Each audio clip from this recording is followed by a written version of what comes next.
सरांना सहकार्य करायचे ते आपले मित्र आहेत। तर मसाजोगचे विद्यमान सरपंच संतोष देशमुख यांचा जो माहिती आणि संतोष देशमुख जे आपल्याला जोडून गेले आहेत परंतु जीवन त्यांना जीवन जगत असतात आणि म्हणून संतोष देशमुख यांच्या कुटुंबातील जवळच्या व्यक्तीला शासनाने शासकीय लाडकं आशा राजकारणाच्या पलीकडे सामाजिक कार्यकर्ता, सामाजिक भान ठेवून काम करणारा कार्यकर्ता, ज्या कार्यकर्त्याकडे जात पात धर्म भेद पंथ किंवा पक्ष असा कसल्याही प्रकारचा प्रकार नाही असे वाल्मिक अण्णा कराड यांच्यावर खंडणीचा काही पुरावा घेऊन किंवा हानमार करून जर धमकी देऊन जर देणं आले नाही तर त्यांच्यावर अशा प्रकारचे खोटे गुन्हे दाखल करण्याची या लोकशाहीमध्ये फार कमी आहे आणि म्हणून तो वाल्मिकांना यांच्यावर खोटा गुन्हा दाखल झालेला आहे खंडणीचा। तो खोटा गुन्हा शासनाने तात्काळ मागे घ्यावा अशा प्रकारची आपली सर्वांची एक चांगल्या कार्यकर्त्याचाही संशय खूप झाला असताना त्याने खंडणीचा जिल्ह्याचे किती नेते मंत्री गेले माझ्या कालच काय झालं त्यांना जायला संतोष देशमुखला भेटायला जायला आमची अडचण नाही।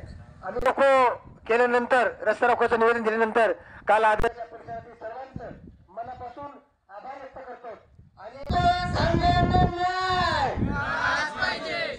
संतोष देशमुख यांना न्याय संतोष देशमुख यांना न्याय संतोष देशमुख यांच्या कुटुंबाची नोकरी शासकीय नोकरी संतोष देशमुख यांच्या कुटुंबाची एक शासकीय नोकरी वाल्मिक अण्णा करड्यांच्यावर खंडणीचा खोटा दाखल केलेला गुन्हा मागे घेतलाच पाहिजे। वाल्मिक अण्णा करड्यांच्यावर खोटा दाखल केलेला गुन्हा मागे घेतलाच पाहिजे।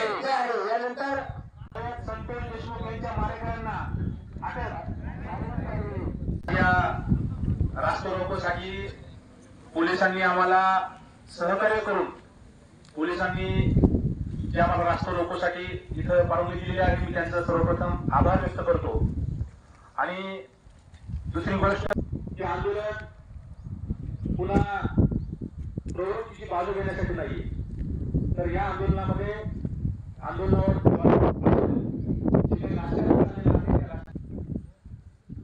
आमचे जुने नेते अंबादास दानवे त्या ठिकाणी गेले आणि त्यांनी या प्रकरणामध्ये प्रसिद्धीला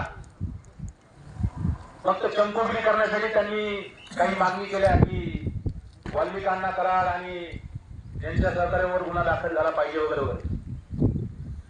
दानवे साहेब तुमच्यासोबत आम्ही 20 वर्ष काम केलं परंतु तुम्ही आपला जो ठाकरे गट आहे तो कशावर मागं पडतो आमदार प्रकाश सोळंके साहेबांचं की त्यांनी त्या ठिकाणी जाऊन त्या कुटुंबाला आर्थिक मदत केली। पुन्हा मी निषेध करतो या ठिकाणी थांबतो।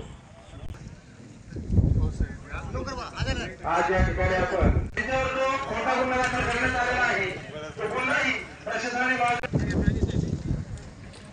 वाल्मिक अण्णा यांच्यावरील खोटा गुन्हा मागे वाल्मिक अण्णा करड्यांच्यावरील खोटा गुन्हा मागे संतोष देशमुख यांना न्याय संतोष देशमुख यांना न्याय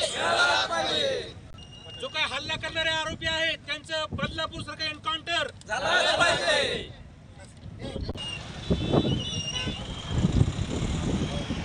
सर्वांना कल्पना आहे की गेल्या 8 दिवसापूर्वी मसाजोगचे सरपंच संतोषजी देशमुख यांचं अतिशय निर्गुण हत्या झाली आणि त्या हत्येतील मारेकऱ्यांना तात्काळ अटक व्हावी, जे कोणी असतील त्यांना फाशीची शिक्षा व्हावी अशा प्रकारची मागणी आम्ही केली आहे। आणि त्याचबरोबर हे सर्व करत असताना शासनाने त्यांच्या कुटुंबातील एक जणांना शासकीय नोकरी द्यावी।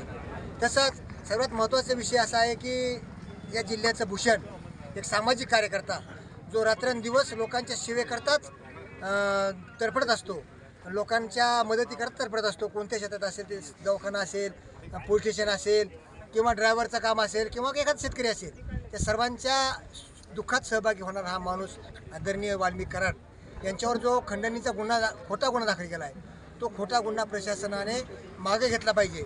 आणि खंडणी मागायला ते काही भुटी नाहीत ना नो. एवढा मोठा माणूस आहे की बस तो रोज सर्वसामान्य लोकांना, परळी आणि जिल्ह्यातल्या सर्वसामान्य गोरगरीब लोकांना काही अडचण असेल, दवाखान्याची अडचण असेल, कोणाचं दुखण्याचं काम असेल, कोणाला कुठं काही अडचण आली असेल तर हजारो लाखो रुपये ते तो स्वतःच्या खिशातला काढून देणार माणूस आहे ना. आणि खंडणी गोळा करायचा प्रश्न येतो कुठे.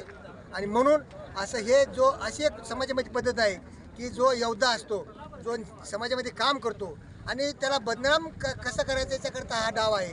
आणि तो जर तसा पैसे देऊन किंवा काही प्रलोभन देऊन जर तो शरण नाही आला तर त्याला अशा प्रकारचे त्याच्यावर खोटे गुन्हे दाखल करून त्याला बदनाम केलं जातं. परंतु हे बदनाम करणारे हे रक्त नाही, बदनाम करणारे हे माणसं नाहीत. आम्ही सर्व जातीपातीला घेऊन चालणारे माणसं आहोत. आणि म्हणून फक्त एका जातीवर हा क्लेम येऊ नये किंवा एका माणसाच्या एका जातीच्या ठराविक जातीच्या लोकांनाच कुठेतरी बदनाम करू नये अशा प्रकारची आमची ही विनंती आहे. आणि